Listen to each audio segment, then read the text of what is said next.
Regardez Vox Books avec Aphrodite, africaine d'édition.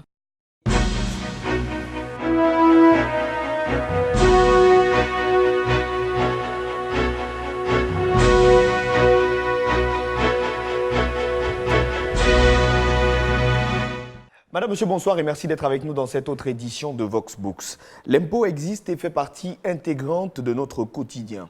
Tous les États au monde utilisent des mécanismes redoutables afin de mobiliser le maximum de recettes pour la réalisation des missions régaliennes qui leur incombent.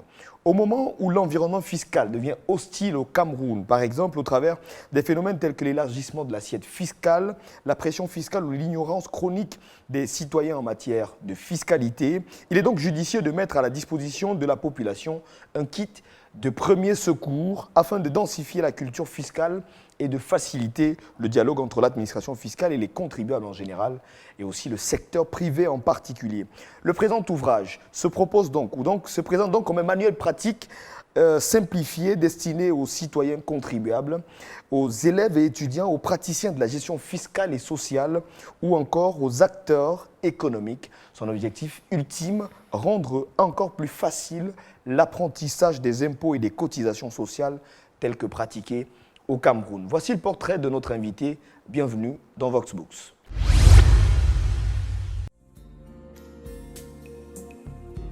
Juriste fiscaliste praticien, spécialiste de la gestion fiscale et sociale au sein des très petites et moyennes entreprises camerounaises, Daniel Victor Lindiek-Kak est originaire de la région du centre Cameroun et tout juste âgé de 26 ans. Titulaire d'une licence en droit des affaires et gestion des entreprises et d'un master en droit privé à l'université de Yaoundé 2, sa trajectoire professionnelle se trace dès sa sortie de l'Académie fiscale et douanière du Cameroun.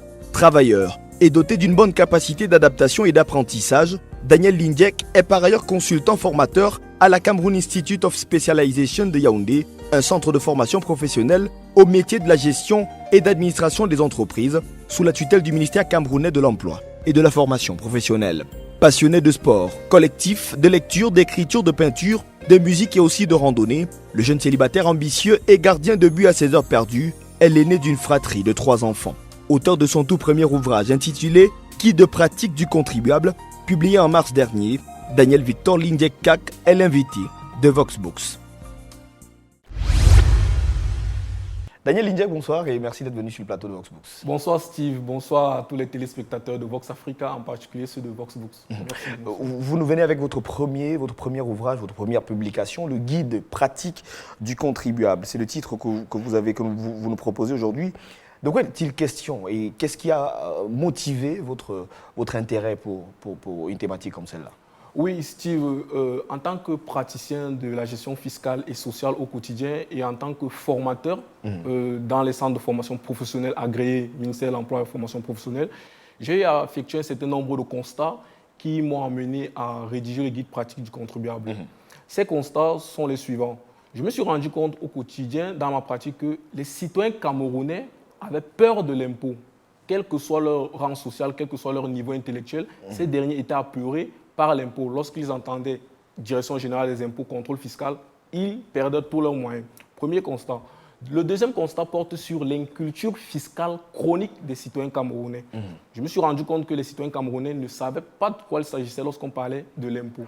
Et lorsqu'on associe l'inculture fiscale à la peur fiscale, automatiquement on se retrouve dans l'incivisme fiscal. Voilà les 3 premiers constats. Le 4e constat porte sur la CNPS, la Caisse nationale de prévoyance sociale. Je me suis rendu compte que les employés du secteur privé les employés du secteur privé ne maîtrisaient pas les différents droits sociaux que la CNPS offre, alors que la CNPS offre 3 branches de prestations sociales. Le 4e constat, quant à lui, est un constat... Le 5e, merci, est un constat général. Il porte sur l'état économique de notre pays actuellement. C'est que le Cameroun vit des tensions de trésorerie. Et pour ce faire, il a besoin de recettes fiscales.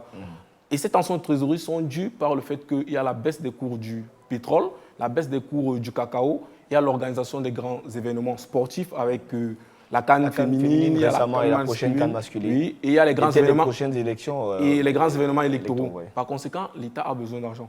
En tant que fiscaliste, praticien, je me suis posé la question de savoir quelle pouvait être ma mission pour venir en aide à mes concitoyens.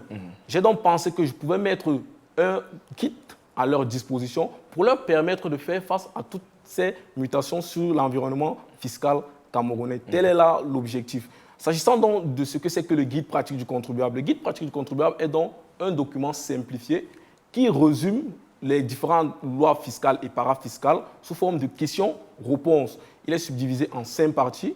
La première partie... On va aborder les parties tout au long de cette émission, mais avant d'entrer dans plein pied dans cet ouvrage, effectivement, il faudrait qu'on comprenne la notion de contribuable. Oui. Qui est contribuable et qui ne l'est pas?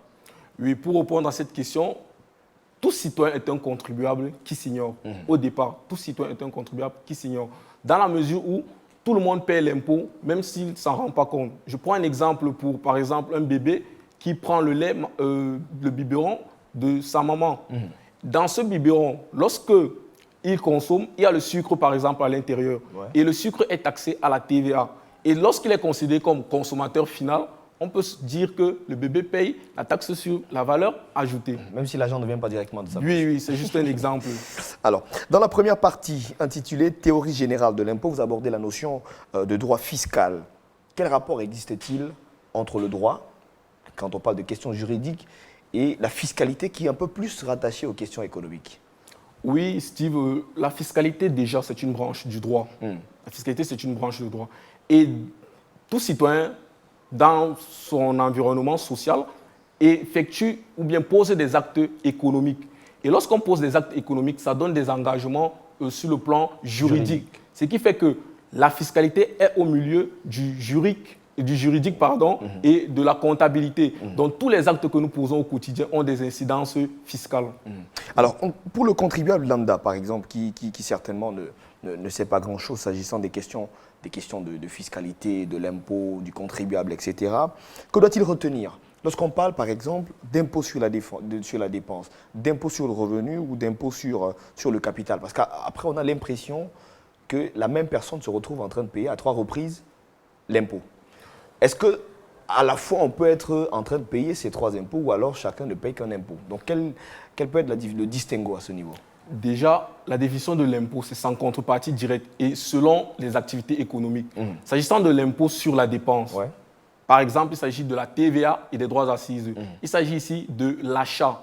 Et ici, cet impôt ne dépend pas de la capacité contributive de la personne qui paie cet impôt. Lorsque vous effectuez un achat, vous allez payer la TVA.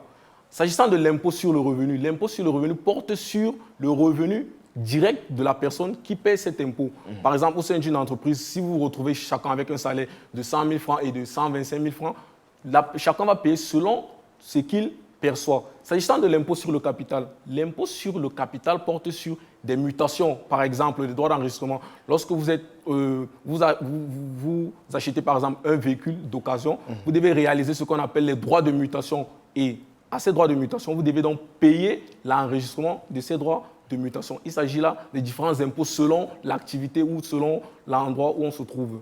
Alors, pourquoi est-ce qu'il existe aujourd'hui cette bataille-là entre moi, c'est une question personnelle, sur un constat que j'ai fait aujourd'hui, entre les contrôleurs d'impôts, je vais appeler ça comme ça, et les propriétaires ou les détenteurs des très petites entreprises, par exemple. On a cette situation au Cameroun qui est récurrente, où on a un agent qui vient et qui menace carrément pour un simple motif, ou parfois pour un motif imaginaire, qui menace le propriétaire de l'entreprise de fermer ses portes au cas où il ne lui glisse pas quelques billets. Ma question est celle de savoir comment se rendre compte, comment reconnaître qu'effectivement nous avons en face de nous un vrai contrôleur des impôts.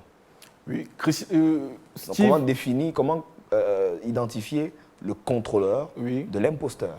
Déjà, la question, excuse-moi, ne se trouve pas en ce sens. Ça me rappelle une phrase célèbre du professeur Emmanuel Pondi qui dit « Lorsqu'on est ignorant, on devient une proie. » Lorsqu'on est ignorant, on devient une proie. Comme pour dire que les différents contribuables se retrouvent souvent face à des contrôleurs des impôts. Je pense qu'ils sont véreux pour certains, parce que la DGI se bat à retirer sur le terrain ceux qui sont véreux. Mais pour déterminer celui qui est le bon contrôleur, il faut être capable déjà de maîtriser la loi fiscale. C'est la raison pour laquelle justement je mets j'ai pensé mettre à la disposition des contribuables un guide pratique pour mieux comprendre toutes ces définitions, pour mieux comprendre à quel moment il doit payer l'impôt, pour mieux comprendre ce que c'est que l'impôt. Et lorsqu'il pourra maîtriser tous ces éléments de base, il pourra sans toutefois être complexé face à n'importe quel agent de savoir si celui-ci est le bon ou il ne l'est pas. Alors, il y a une chose aussi évidente qu'on remarque, et c'est un constat général. C'est que quelle que soit la taille d'une entreprise ou alors la classe sociale du citoyen, les contribuables en général craignent l'impôt. Qu'est-ce que vous proposez? Comment faire, selon vous, pour faire disparaître cette phobie-là auprès des contribuables? Oui, Steve, cette question me rappelle une étude que j'ai menée lors de l'écriture de cet ouvrage. Au Danemark, par exemple, le taux de pression fiscale s'élève à 50%. C'est le taux le plus élevé dans l'OCDE. La moyenne est de 34%. Au Cameroun, nous sommes à 16%. Mais vous voyez, au Cameroun, les gens ont peur de l'impôt. Au Danemark, c'est quoi? On enseigne la pratique de l'impôt à partir de l'école primaire, à l'âge de 13 ans. C'est-à-dire les citoyens se familiarisent à la pratique de l'impôt. Ce qui fait que lorsque ces derniers arrivent à la maturité, ou du moins qu'ils commencent à contribuer en se rendant compte qu'ils sont en train de contribuer, ils ne se retrouvent plus apeurés. Ils maîtrisent la loi fiscale. Et c'est donc pour cette raison que moi, j'ai pensé mettre sur pied un document simplifié. Parce que le Code général des impôts, il est vaste et il est complexe. Tous les citoyens ne peuvent pas comprendre. Il n'est déjà pas accessible à tout le monde. Voilà, déjà, il n'est pas accessible à tout le monde. Raison pour laquelle j'ai pensé simplifier pour donc permettre à tous les citoyens de ne plus avoir peur de l'impôt. Enfin, j'évoquais la question de la peur de l'impôt parce que quand on suit l'actualité avec je vais appeler ça quoi, ceux-là qui détiennent les plus gros revenus au monde entier. Je ne m'arrête seulement sur le domaine sportif parce que c'est l'actualité. Oui.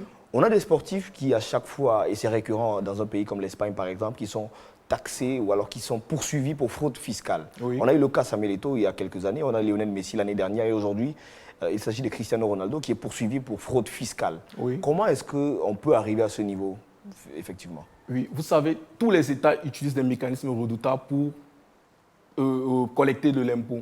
S'agissant du cas Samuel Eto'o fils en Espagne, à l'époque, lorsqu'il était au Barça, il faut rappeler que l'Espagne utilise des mécanismes de retenue à la source. Et pour le cas Samuel Eto'o fils, ayant un revenu élevé, l'administration fiscale de l'Espagne retenait à la source ce qu'il devait payer. Le problème qui s'oppose avec le cas Samuel Eto'o, c'est qu'il avait les droits à l'image. Et les droits à l'image ne lui étaient pas versés directement. C'est une entreprise qui était chargée de percevoir ces frais-là. Et cette entreprise est à la base à la fois en Espagne et en Hongrie. Et cette entreprise donc payait l'impôt sur les sociétés en Hongrie, dont le taux est de 19% à l'époque. Et l'administration fiscale de l'Espagne s'est donc retrouvée offusquée de savoir que, au lieu que cet agent il perçoive étant comme un impôt sur le revenu, parce que le taux à l'époque qui gagne en Espagne. Oui, voilà, était très fort, c'est-à-dire de 52%. L'entreprise payait plutôt l'impôt sur les sociétés. Donc le cas Samuel Eto'o n'est pas de la fraude fiscale, mais plutôt de l'optimisation fiscale, qui est une règle qui est prévue par les règles internationales. D'accord, c'est toujours bien de savoir. On va sortir définitivement de cette partie parlant du droit fiscal pour aborder la deuxième partie et entrer un peu plus au cœur de l'entreprise parlant de la prévoyance sociale. Très souvent, les ouvriers ou les travailleurs se plaignent auprès de leur patron de ce qu'ils ne versent pas, leurs cotisations sociales, etc. Ma question, moi, est de savoir qui doit verser les cotisations des employés. Est-ce eux-mêmes, est-ce leur patron? S'il y a quelqu'un qui doit verser véritablement, c'est à quel taux et quelle est la procédure ou alors comment ce paiement doit-il être effectué selon vous? Oui, Steve, en ce qui concerne la Caisse nationale de prévoyance sociale, il faut rappeler que la CNPS offre vraiment plusieurs avantages sociaux. La CNPS offre 3 branches de prestations sociales. Et s'agissant de la question qui porte sur qui doit payer les cotisations sociales, c'est une double obligation. Double obligation, pourquoi? Parce que la première porte sur l'employé. C'est l'employé qui doit cotiser sur son salaire cotisable. Et l'employeur doit donc aller reverser. Et le taux de cotisation pour l'employé, c'est de 4,2%. Et pour l'employeur, c'est de 4,2% également. Donc, l'employeur se doit d'aller reverser. Maintenant, dans le mécanisme d'entrée en possession de ces droits sociaux, il y a souvent des petits problèmes au niveau de la CNPS. Et ces problèmes ne sont pas à cause de la CNPS. C'est parfois à cause des employeurs. Pourquoi? Parce que ces derniers, parfois, par mauvaise foi ou par méconnaissance, ne reversent pas les cotisations sociales, soit en retard, soit ils ne le font pas. Et lorsqu'ils reversent les cotisations sociales, par exemple, en retard, parce que le délai de versement, c'est le 15 de chaque mois. Et parfois, donc, ils reversent ces cotisations sociales et ils oublient, lorsqu'ils l'ont fait en retard, qu'il y a des pénalités et des majorations. Et lorsqu'il y a les pénalités en matière de cotisations sociales au niveau de la CNPS, vous ne pouvez pas entrer en possession de vos droits sociaux. Donc, chaque fois, vous allez faire des demandes et vos demandes seront toujours, du moins, elles n'aboutiront pas. Et là, l'employé peut se plaindre de dire que la CNPS ne fait pas son travail, alors que le problème se trouve au sein de l'entreprise. Est-ce que c'est ce qui explique parfois les files interminables ou alors les longues queues que les vieillards aujourd'hui ou les personnes du troisième âge subissent aujourd'hui lorsqu'ils vont retirer leurs droits? Je vais appeler ça droit parce qu'ils ont cotisé entre guillemets. Oui. Est-ce que c'est cela qui explique ce fait? Parce qu'il y en a parmi eux plusieurs qui n'ont jusqu'ici pas obtenu leurs droits sociaux. Exactement, Steve. Mais il faut faire une précision. La CNPS a mis des mécanismes clairs pour permettre à tous ceux-là qui doivent bénéficier de leurs droits de pension vieillesse d'y entrer en possession. S'il y a des queues interminables, c'est parce que, justement, en amont, ces employés n'avaient pas été cotisés dans les règles de l'art et aujourd'hui, ils vont auprès de la CNPS comme si c'était la CNPS qui était fautive. Non, il s'agit de leur employeur à leur temps où ils exerçaient. Donc la CNPS a mis sur pied des mécanismes qui permettent à tous ceux-là qui sont dans les règles de recevoir leur pension vieillesse sans aucun problème. Il faut le préciser vraiment. Et pour qu'un employé soit dédommagé ou un travailleur soit dédommagé, quels sont les types de risques qu'il doit subir pour que la CNPS, par exemple, puisse couvrir ses dépenses? Déjà, excuse-moi, pour ce qui est de ton cas, tu es constamment sur le terrain. Si par exemple tu vas à une mission et que par mégarde, il arrivait que tu fasses un faux pas, tu as une foulure sur ta cheville, la CNPS prend en charge les frais relatifs à ce sinistre. Il suffit juste de bien monter ton dossier et d'aller auprès de la Caisse nationale de prévoyance sociale. On va te rembourser pour tous les frais que tu as eu à engager pour ce sinistre-là. Donc les accidents de travail. Les accidents de travail, les maladies professionnelles, la CNPS prend en charge tous ces éléments-là. C'est justement la troisième branche que la CNPS offre, en plus des prestations familiales et des cotisations sociales en matière de prévoyance sociale. Alors on va marquer une petite pause, Daniel Lindiek. On va prendre cet élément qui a été réalisé dans le cadre de notre clin d'œil de la semaine. On se retrouve juste derrière pour la deuxième partie. À tout de suite. En Afrique du Sud, des initiatives privées sont mises sur pied afin d'éduquer les jeunes défavorisés des quartiers les plus pauvres de la ville de Cape Town, au rang desquels Lavender Hill, un quartier réputé dangereux. Lui, c'est le pasteur John Nicholson, propriétaire d'une bibliothèque privée. Son objectif est d'intellectualiser les plus jeunes afin de prévenir tout acte d'incivisme de leur part en les rapprochant des livres. Le nombre d'enfants qui viennent à la bibliothèque pour la lecture et l'alphabétisation a augmenté. Nous voulons qu'ils deviennent des enfants intelligents pour qu'en grandissant un jour par la volonté de Dieu, ils puissent trouver un emploi et un avenir brillant. Chaque jour, c'est l'ancien garage de cet homme de Dieu transformé en bibliothèque qui accueille des enfants dans l'après-midi. Dans les placards, on retrouve des bandes dessinées, des classiques et bien d'autres genres littéraires. Pas moyen de s'ennuyer. C'est exactement ce qu'il faut, occuper les jeunes de sorte qu'ils ne disposent pas de temps pour errer dans les rues ou dans une cour. Cette initiative les tient à l'écart. Lavender Hill est un quartier pauvre, sous-développé et défavorisé, mais rien ne doit empêcher les jeunes d'atteindre leur but ultime. À son ouverture en 2000, la bibliothèque du pasteur John Nicholson ne comptait que 25 livres. 17 ans plus tard, on y trouve un peu plus de 5000 ouvrages qui intéressent aussi bien les jeunes que les plus âgés. L'effectif des visiteurs ainsi que le taux d'alphabétisation ont largement augmenté dans le pays, aux grandes dames de la communauté tout entière.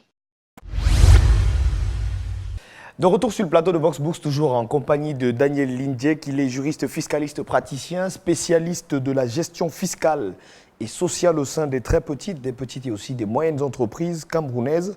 Il est également l'auteur du guide pratique du contribuable, publié au mois de mars dernier aux presses de la Cameroun Institute of Specialization, voilà, j'y arrive. Dans la quatrième partie, Daniel Linjek, vous prodiguez quelques conseils pratiques comme ça sur comment créer une entreprise, comment constituer un dossier fiscal, comment éviter de subir un contrôle fiscal ou encore comment payer ses impôts et ses cotisations sociales, etc. Mais si je vais m'attarder sur des aspects qui me semblent un peu méconnus du grand public, je vais appeler ça comme ça, notamment le rescrit fiscal, qui selon vous est le gage de sécurité pour le contribuable. Expliquez-nous comment. Oui, Steve. Déjà, qu'est-ce que c'est le rescrit? Le rescrit fiscal, oui. Le problème, avant de définir ce que c'est, permets-moi, le problème avec les chefs d'entreprise ou les entrepreneurs camerounais, c'est qu'ils s'engagent à créer des entreprises sans toutefois prendre les conséquences ou mesurer les conséquences fiscales dans la création de cette entreprise. Et l'administration fiscale offre donc ce qu'on appelle le rescrit fiscal. Le rescrit fiscal, c'est quoi? C'est la prise de position de l'administration fiscale pour un point donné dans la gestion fiscale d'une entreprise, pour un impôt ou un taux quelconque. Et l'administration fiscale donc, peut prendre position lorsque vous faites une demande auprès de cette dernière pour savoir si est-ce que vous serez taxable pour un impôt ou si votre activité devrait être exonérée d'un autre type d'impôt. C'est de ça qu'il s'agit en matière de rescrit fiscal. Et lorsque vous le faites donc, lorsque l'administration fiscale prend donc position et que peut-être la position est en votre faveur, ça c'est une sécurité, un gage de sécurité qui va... En votre défaveur, vous voulez dire? Non, que ce soit en votre... Si c'est en votre défaveur, vous pouvez prendre position et éviter de vous engager dans cette activité. Voilà. Et lorsque l'administration fiscale prend donc une position qui est en votre faveur, par exemple une exonération pour un impôt quelconque, ça c'est en votre faveur et vous pouvez vous engager dans cette activité tout en étant en toute sécurité. Voilà, c'est de ça qu'il s'agit.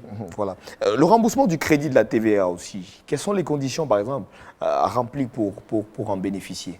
Oui, tout à l'heure j'ai parlé de la TVA à la première partie. C'est un impôt sur la dépense. Tout le monde paye cette TVA. Voilà. La TVA, donc, c'est un impôt qui est collecté par ce qu'on appelle les redevables légaux, que l'État a donné qui puissent permettre de collecter cet impôt. Et au Cameroun, il y a deux régimes d'imposition, le régime simplifié et le régime du réel. Les entreprises donc, relevant du régime du réel sont celles-là qui ont le droit de collecter la TVA. Et maintenant, à côté donc de cette collecte-là qui porte sur les ventes, il y a donc ce qu'on appelle la déduction de la TVA qui porte sur les achats. Lorsqu'une entreprise effectue des achats au courant d'un mois et que ces achats sont supérieurs à ses ventes, il y aura ce qu'on appelle le crédit de TVA, donc une TVA récupérable. Et cette TVA récupérable, donc, pour entrer en possession de cette TVA qui est remboursée sous forme de finances, il faut remplir un certain nombre de conditions sur le plan de la forme et sur le plan du fond. Et c'est ce qu'il s'agit donc dans mon ouvrage lorsque j'explique le mécanisme de remboursement de crédit de TVA. Excuse-moi, je vais prendre un exemple. Si par exemple vous traitez avec une entreprise qui vous retient à la source lorsque vous lui faites des ventes ou des prestations, vous devez être capable, lorsque vous montez votre dossier de remboursement de crédit de TVA, de ressortir les attestations de retenue à la source qui ont été effectuées en amont.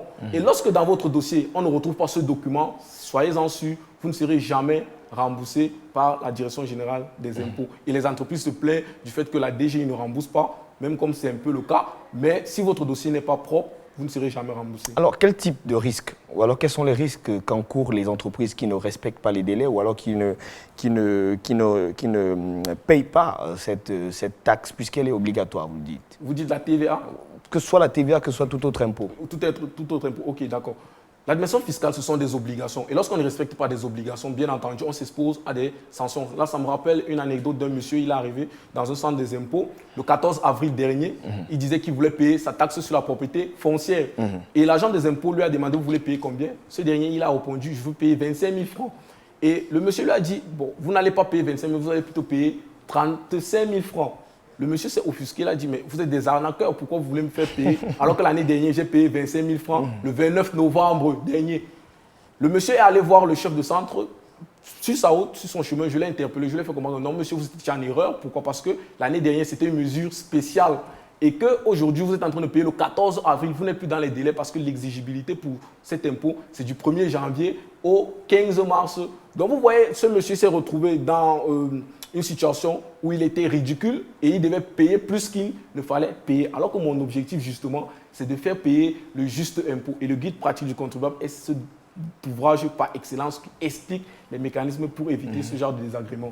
Alors, vous présentez un classement des pays africains selon la pression fiscale des entreprises de taille moyenne. Et on a l'impression que les pays d'Afrique francophone se plaisent bien au bas de ce classement. On a par exemple le Cameroun qui est 44e sur 53 pays, un classement qui est dominé par le Lesotho, la Zambie et la Namibie.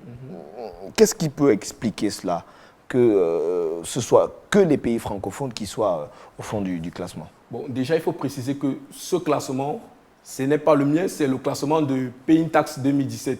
Et il porte sur la pression fiscale sur les PME, c'est-à-dire sur leurs résultats, sur leurs bénéfices. Et il faut rappeler que le taux de pression fiscale au Cameroun n'est que de 16%. Je dis bien n'est que, je mesure mes propos. Pourquoi? Parce que la moyenne de l'OCDE, c'est de 34%. Mais en ce qui concerne donc le bénéfice des entreprises, le Cameroun se trouve à 57,7%. Ce qui n'est pas un bon score. Pourquoi? Parce que les entreprises de taille moyenne souffrent beaucoup. Et lorsqu'on vient encore prendre dans leurs bénéfices, ça crée ce qu'on appelle une faiblesse et ça peut créer le maquis de ces dites entreprises. Donc, je proposerai à l'administration fiscale de revoir les méthodes de taxation pour les PME. Pour les PME, oui. Effectivement. C'est d'ailleurs le secteur dans lequel vous travaillez. Dernière question peut-être pour sortir. Dans la loi de finances 2017, moi je la lisais et vous l'avez également évoqué dans votre ouvrage, on remarque une nouvelle taxe, la taxe du séjour. Que représente la taxe du séjour? La taxe sur le séjour. La taxe sur le séjour, oui, précisément. La taxe sur le séjour, c'est un impôt sur le divertissement. Et il faut souligner que lorsqu'on entend taxe sur le séjour et sur le divertissement qui porte sur les établissements hôteliers, il ne s'agit pas ici d'un impôt que ces établissements-là doivent payer. Non, c'est un impôt qui doit être payé par la personne physique qui va séjourner dans ces hôtels-là. La taxe sur le séjour se paye selon les étoiles des hôtels. Par exemple, si vous allez en mission et que vous séjournez dans un hôtel 5 étoiles, si par exemple l'annuité c'est 35 000 francs, vous allez vous retrouver en train de payer 40 000 francs. C'est-à-dire que vous allez payer 5 000 francs de plus sur l'annuité. Et ces 5 000 francs-là ne vont pas aller dans les caisses de l'hôtel, mais plutôt dans les caisses de l'État. Donc, l'hôtel joue le rôle de redevable légal qui doit collecter cet impôt pour aller reverser à l'administration fiscale. C'est quand même énorme quand on se rend compte de la fréquence avec laquelle les gens passent les nuits dans les hôtels au Cameroun. Oui. On a en droit de s'imaginer combien ça peut rapporter à la Direction générale des impôts. En tout cas, vous proposez également dans votre ouvrage, vous avez adopté une méthode, j'ai envie de dire, pédagogique. Dans chaque partie, pratiquement, c'est une approche question-réponse qui permet effectivement aux lecteurs de mieux comprendre de quoi il est question. Vous présentez également à la fin un lexique de près de 100 mots et 100 termes et expressions propres au domaine de la fiscalité. Et du coup, ça rend un peu plus facile. Effectivement, ça prouve que c'est un guide pratique du contribuable. En tout cas, merci. Merci pour votre invitation et m'avoir permis d'expliquer aux citoyens ce que c'est que l'impôt. Car tout citoyen est un contribuable qui s'ignore. Qui s'ignore, effectivement. Et maîtriser sa fiscalité, c'est mieux gérer ses finances. Alors, vous allez le dédicacer parce qu'il n'est pas encore dédicacé. Oui, exactement. La dédicace aura lieu le 29 juin au Centre culturel camerounais. De Yaoundé. Ce sera à quelle heure? À partir de 14h. 14h. Il faudra être ponctuel. D'accord. Merci en tout cas Daniel Lindiek. Je rappelle que vous êtes juriste fiscaliste praticien et spécialiste des questions, spécialiste de la gestion fiscale et sociale au sein des très petites, des petites et des moyennes entreprises. Vous êtes également l'auteur du guide pratique du contribuable, un ouvrage que vous avez publié au mois de mars dernier aux presses de la Cameroun Institute of Specialization de Yaoundé. Merci à vous également à la maison de nous avoir suivis. Je rappelle que nos adresses sont disponibles. Vous pouvez toujours nous suivre ou nous joindre comme vous avez l'habitude d'ailleurs de le faire. On se quitte comme traditionnellement avec un livre nouvellement paru et un autre disponible en librairie. Espérant nous retrouver la semaine prochaine. Excellente soirée et très bonne semaine à vous. Au revoir. Le terrorisme, étant de nos jours un problème international, se nourrit de la politique du diviser pour mieux régner. Grâce à cette technique et à leur instrumentalisation de la religion musulmane, ils réussissent à semer le désordre dans le monde tout en ayant d'autres citoyens à leur côté. La famine, les épidémies, la pauvreté poussent beaucoup d'enfants et de jeunes à rejoindre le rang des terroristes. Les difficultés liées à la perte de leurs parents lors de ces guerres terroristes sont la cause de l'enrôlement de beaucoup d'autres. Alors, Il revient aux États de venir en aide à toutes ces populations victimes du terrorisme, de prendre soin aux orphelins de ces guerres terroristes afin d'affaiblir tous ces mouvements dits terroristes. Les pleurs d'un enfant dans un monde en feu de Fousseni Togola, nouvellement paru aux éditions du Net. Dans cet ouvrage, l'auteur s'insurge contre les égocentrismes, les préjugés qui sont en train de ruiner l'humanité. Sa poésie tutoie en éduquant, frappe doucereusement pour insuffler l'espoir dans les cœurs de ceux qui n'y croient plus. L'amour. La paix vit en nous, pas très loin, car nous sommes originellement amour. Le griot des temps modernes de Daouda Mbombo, disponible chez l'Harmattan. Donnez vie à votre manuscrit chez Aphrodite.